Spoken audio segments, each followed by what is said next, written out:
La bonne info, c'est à la bonne heure sur GTV. Bonsoir à toutes et à tous. Merci de suivre l'actualité de ce vendredi 3 janvier 2025. Voici les titres.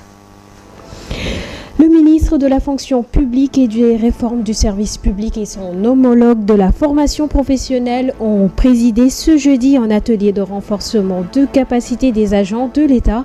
Ceci entre dans le cadre de la nouvelle stratégie nationale de formation continue. Leurs propos vous seront proposés dans cette édition. La qualité de l'eau et l'accès aux services d'assainissement, un véritable défi à relever à Kaolack, selon le ministre de l'Hydraulique et de l'Assainissement. Cheikh Tidiane Dièye, venu présider les concertations sur la question, promet des solutions définitives dans cette région qui va abriter demain la 8e édition de la journée Sédal Sunureo. Et puis, pour lutter plus efficacement contre son usage, le prix du tabac connaît une hausse.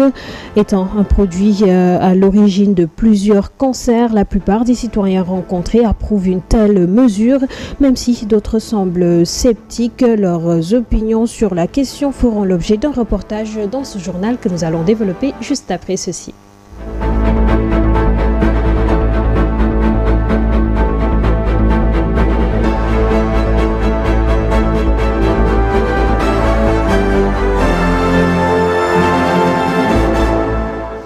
Bonsoir mesdames, mesdemoiselles et messieurs. Dakar a abrité ce jeudi un atelier stratégique de renforcement des compétences des agents de l'État, réunissant les acteurs clés de l'administration sénégalaise. L'objectif de cette rencontre était de définir une stratégie nationale pour renforcer les capacités des agents de l'État.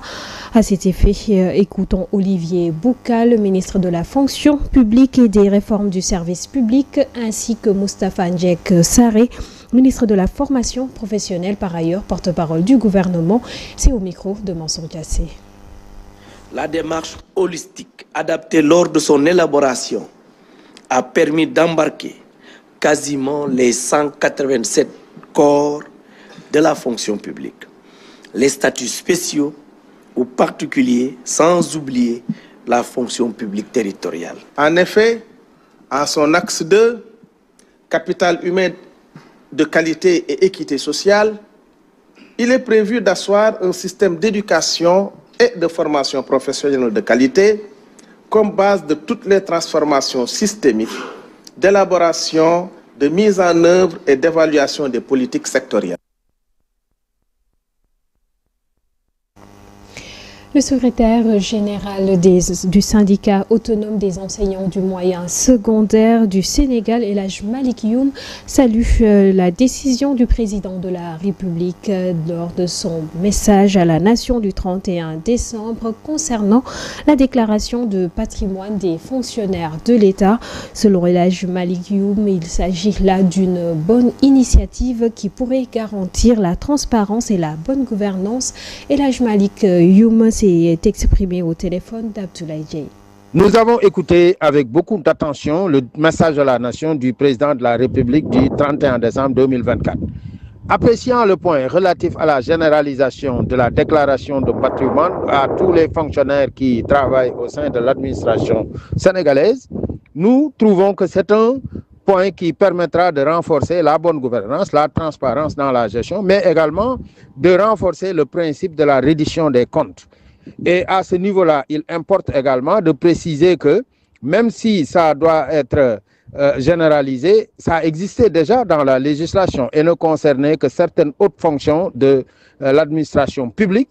Et aujourd'hui aussi, il importe de rappeler que même si elle doit être généralisée, cette déclaration, il va falloir faire une distinction nette entre le fonctionnaire qui travaille et qui, à la fin du mois, n'a que son salaire à percevoir en contrepartie du travail qu'il a effectué, et le fonctionnaire à qui tout l'État ou toute la nation sénégalaise a confié des deniers publics, a confié des responsabilités publiques, et également qui a l'obligation de le faire dans le cadre donc, de la reddition des comptes, pour que tout le monde puisse savoir, avant d'entrer dans cette fonction-là, quel était l'état de son patrimoine, et aussi à la sortie, afin que les services habilités puissent faire la corrélation pour voir s'il y a aujourd'hui bonne gouvernance ou non par rapport à ses responsabilités publiques ou ses deniers publics qui lui ont été confiés.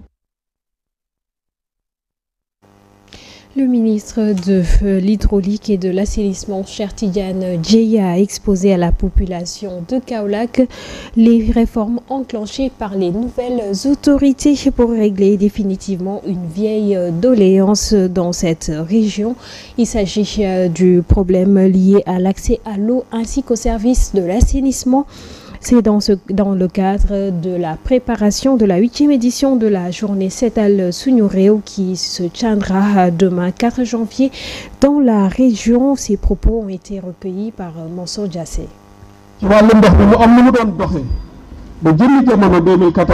S'agissant de l'eau, qui avait un mode de fonctionnement depuis 2014, c'est là que l'État s'est dit de revoir ce secteur pour mieux faciliter l'accès à l'eau pour tout le monde.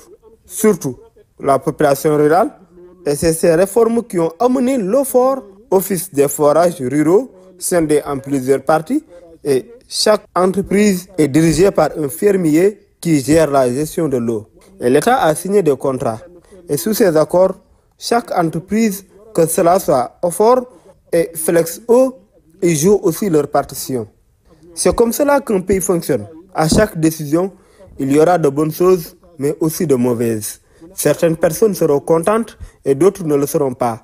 Mais dès lors qu'on a commencé et on a vu que c'est une bonne chose, on s'est dit de le sauvegarder. Mais ces choses qui méritent d'être corrigées aussi doivent être faites. Et on a tous constaté des problèmes sur la gestion de l'eau, surtout en milieu rural.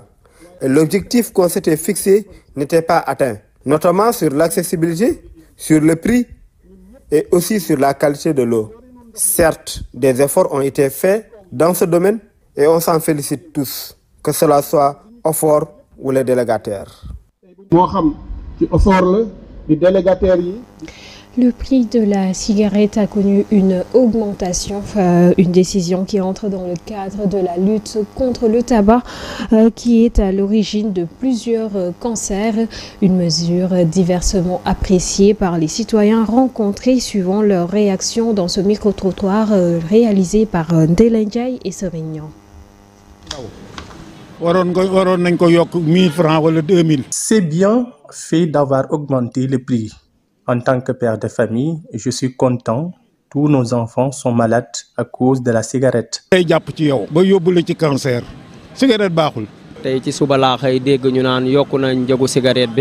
Oui, j'ai appris la décision ce matin, mais je pense qu'elle a été prise juste pour que les jeunes arrêtent de fumer.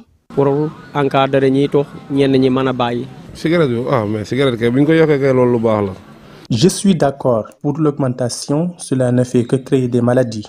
Franchement, je ne vois pas son importance.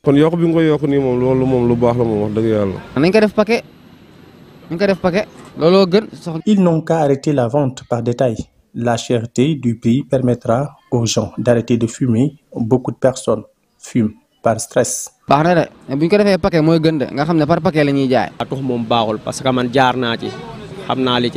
Le fait de fumer est nuisible pour la santé.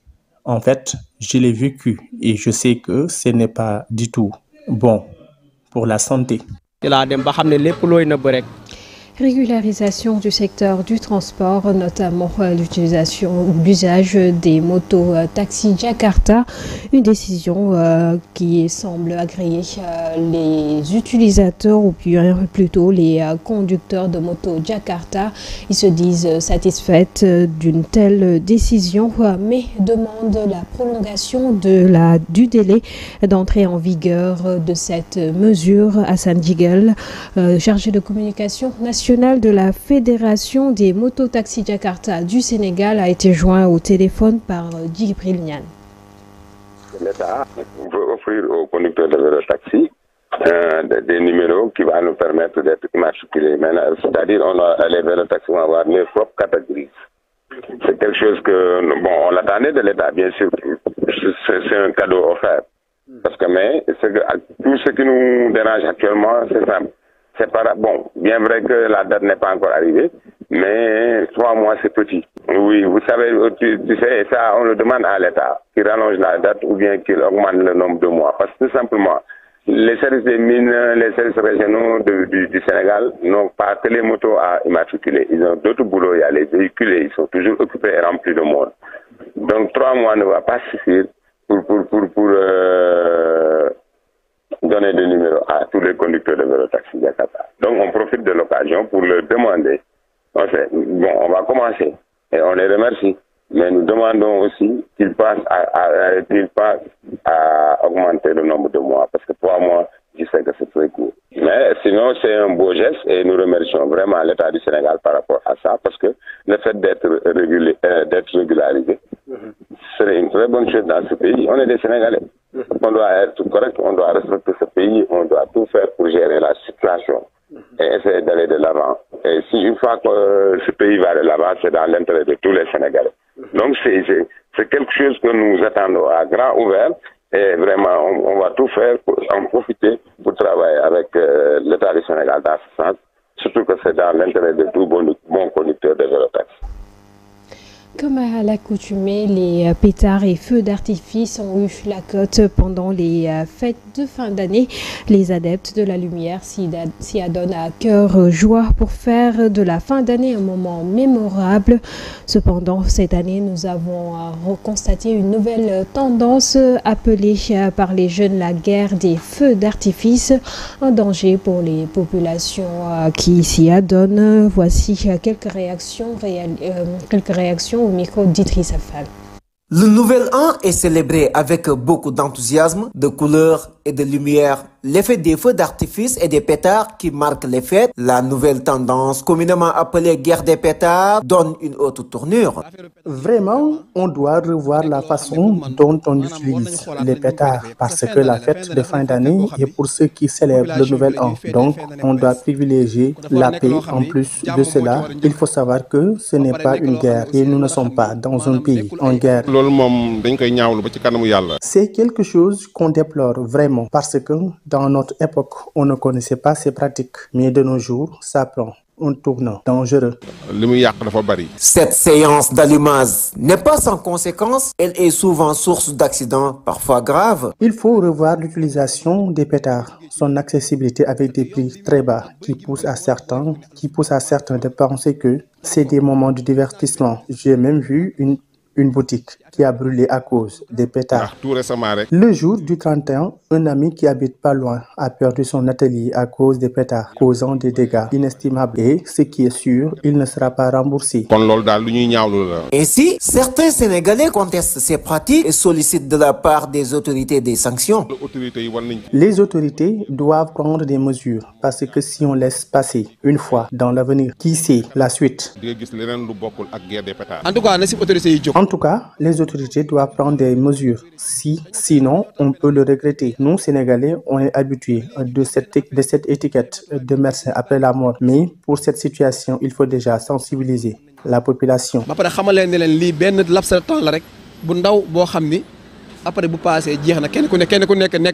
La fête de fin d'année est un moment de joie et de communion pour les épanouissements. Certains jeunes adeptes de bruit et de lumière ne lésinent pas sur les moyens. Seulement, d'aucuns en ignorent les conséquences et sont exposés à de réels dangers. Parlons à présent d'immigration clandestine 2024, une année de tous les records. 63 970 personnes de toutes nationalités confondues ont emprunté la voie maritime et terrestre pour rejoindre les îles Canaries. Selon les données du ministère espagnol de l'Intérieur, 5 886 migrants seraient des Sénégalais. Suivons les détails dans ce récit signé Mam Awassal. 2024, l'immigration irrégulière n'a pas pour autant connu une baisse malgré les politiques mises en place par les gouvernements pour vaincre ce phénomène qui emporte chaque année des milliers de vies. Les chiffres fournis par le ministère de l'Intérieur espagnol en disent long. Au cours de l'année 2024, 63 970 personnes de toutes nationalités confondues ont risqué leur vie dans le but de réaliser un rêve à l'Eldorado. Dans ce décompte figurent les subsahariens qui occupent une place importante avec environ 40 000 arrivées. Selon les données du ministère de l'Intérieur espagnol, 5 886 migrants sénégalais ont débarqué en 2024 aux îles Canaries, contre 11 155 Maliens. Les autorités espagnoles n'ont pas pu identifier 3 882 migrants qu'elles ont déclarés comme inconnus. Hormis les Sénégalais et les Maliens, il y a les Guinéens qui sont au nombre de 2245, les Gambiens 1177 et les Mauritaniens sont au nombre de 2197. L'Espagne a constaté que ces îles considérées comme étant plus proches pour les subsahariens ont accueilli 46 843 personnes en 2024. Ces chiffres représentent une augmentation de 17,4% par rapport à l'année 2023 où 39 910 migrants sont arrivés. Par contre, les chiffres de cette année dépassent celui de la crise migratoire de 2006 où 31 678 arrivées avaient été enregistrées. Selon le bilan annuel, un total de 63 970 migrants sont ainsi arrivés irrégulièrement en Espagne par voie maritime ou terrestre, malgré les multiples décors sombres que les mers livrent chaque année sur les plages. La jeunesse assoiffée de réussite ne cesse d'emprunter les pirogues pour rejoindre l'Espagne. En Guinée, le procureur a requis une peine de 2 ans contre l'opposant Aliou Ba, poursuivi pour offense et diffamation à l'encontre du général Mamadou Doumbia. Au Cameroun, polémique autour du dernier fichier électoral de 2024 et ses 7,8 millions d'inscrits. En Corée du Sud, les enquêteurs échouent à arrêter l'ancien président déchu. Tout ceci dans un round-up de l'actualité internationale proposé par Aïssatou Ba. On démarre l'actualité internationale en Guinée-Conakry où le tribunal de la première instance de Kaloum a tranché l'affaire du président du modèle poursuivi pour offense et diffamation à l'encontre du chef de la junte au pouvoir, le général Mamadi Doumbouya. Le procureur a requis une peine de 2 ans de prison ferme contre Aliou Ba. Jeudi 2 janvier, les 5 avocats de l'accusé se sont relayés pendant plus de 4 heures devant le tribunal pour défendre leur client plaidant non coupable et demandant sa relaxe. Le président du modèle a été arrêté le 26 décembre dernier à la frontière entre la Guinée et la Sierra Leone alors qu'il était en partance pour Freetown. Aliou Ba est écroué depuis lundi 30 décembre 2024 à la prison civile de Conakry. Ensuite, au Cameroun, El Kama a annoncé le 30 décembre 2024 la disponibilité des listes actualisées du fichier électoral. Au total et selon ces listes, 7 845 622 électeurs sont régulièrement inscrits. La publication de ces chiffres a aussitôt suscité une vive controverse alors qu'est prévue une élection présidentielle en cette année 2025 qui vient de commencer. Certains partis politiques de l'opposition accusent El Kama, Élection Cameroun, de tronquer la réalité des chiffres. En dehors de l'Afrique, en Corée du Sud, rebondissement sur l'affaire de la tentative ratée d'imposer la loi martiale. Les enquêteurs sud-coréens ont essayé en vain vendredi d'arrêter le président déchu, Yoon Suk-yeol, protégé par sa garde rapprochée dans sa résidence de Séoul. Les forces de sécurité du président ont d'abord bloqué le chemin d'accès à l'aide d'une dizaine de minutes et d'autres véhicules. Les 20 enquêteurs du COI assistés de 80 policiers ont tout de même réussi à entrer dans la propriété, a expliqué un responsable des COI lors d'une conférence de presse. Ils se sont alors heurtés à quelques 200 soldats et agents du service de sécurité présidentielle qui ont formé une muraille humaine en se tenant par les bras. Les enquêteurs ont fini par en sortir vers 4 heures du matin. Passé de 30 minutes, bédrouille sous les objectifs des caméras et de centaines de manifestants pro-Yoon rassemblés à l'extérieur. Et enfin, aux États-Unis, Donald Trump a dénoncé la politique de frontières ouvertes de Joe Biden au lendemain de l'attaque meurtrière à la voiture bélier de la Nouvelle-Orléans. C'est ce qui se passe quand vous avez des frontières ouvertes avec un leadership faible, inefficace et pratiquement inexistant, a lancé le républicain sur sa plateforme Truth Social dans la nuit de mercredi à jeudi, affirmant que les États-Unis étaient la risée du monde entier. Voilà, chers téléspectateurs, ce qui met un terme à cette édition du vendredi. Merci de l'avoir suivi. Bon week-end et Juma Moubarak.